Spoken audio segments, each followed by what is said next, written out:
In my panel right now, Susan Del Percio, Republican strategist and MSNBC political analyst, and Emily Tisch Sussman, host of Your Political Playlist podcast, Democratic strategist and former vice president of campaigns for the Center for American Progress. So, Emily, I want to start with you here and your reaction to the censure here.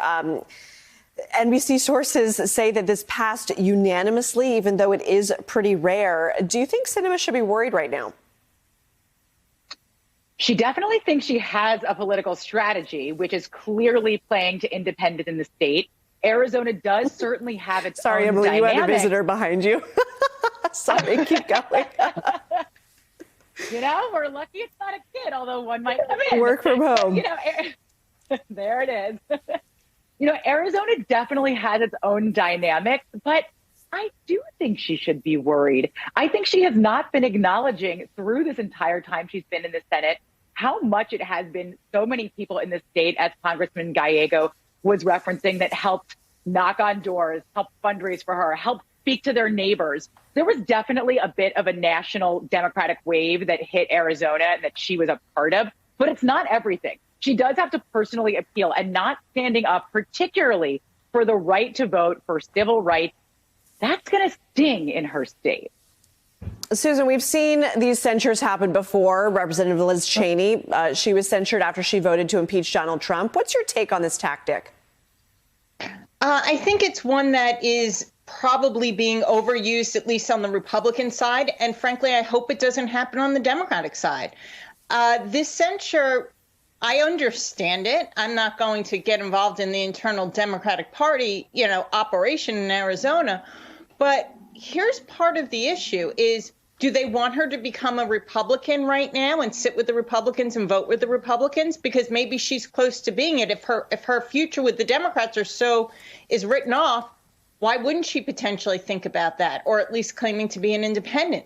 The other thing is, the Democrats can primary her, sure, and they will end up with someone to the left. Can someone to the left win in 2024? Which is the same argument I make right now in 2022 when I look at the Republicans putting up these crazy Trump people in swing or moderate seats. So I don't think that's a particularly good strategy either. So I think that there's a lot to consider. And again, I am only looking through this through a political lens. I actually disagree with Kristen Sinema. She has not shown any reason why she shouldn't have done the carve-out on the filibuster. I don't understand why she's put this value onto it, especially when we just saw it lifted to do the debt ceiling. So I don't get her politics on this, but it does leave her in a place of pleasing no one. There is one thing I would like to add, though, that the congressman highlighted, which is critical, and she's really blowing. She's got to get back into her state and start not looking like she's afraid of her voters. She's got to get in there, speak to her constituents, and hear what they're saying on the ground. Well, that leaked explosive document from the January 6th committee, that draft executive order from the former president, that directed the military, would have directed the military to seize voting machines following his 2020 election loss. Emily, what does this suggest to you about still how much there is to uncover about the efforts to overturn the election? Look, with every piece of it, I think we've all been surprised. I certainly have, that we didn't think they would actually go this far. To see an executive order that he was actually trying to utilize the military. My first thought is the importance of all the former military generals and senior leaders who had came out right after the insurrection and said, look, you got to give up on this.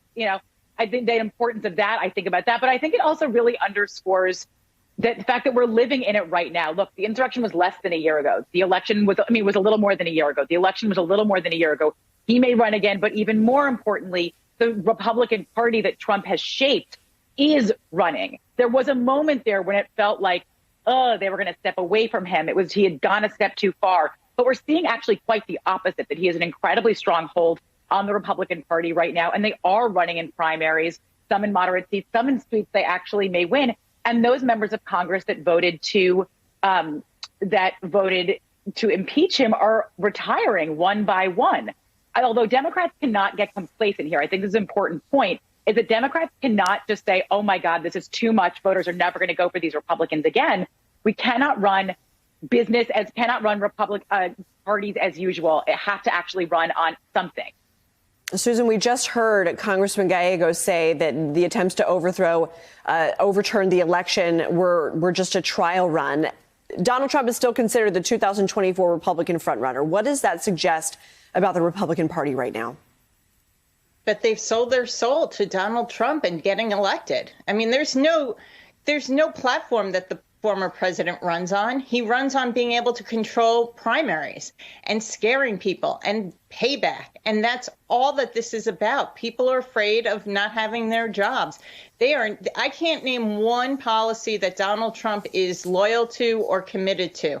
So when they have to look in the mirror and they have to get up in the morning, I don't know how they do it, because looking on what happened on January 6th shows a man who will do anything, be desperate. That document leak about the executive order, I don't know if he asked for it. We don't know if people thought they could get to it. The only redeeming thing is that it appears to have gone nowhere.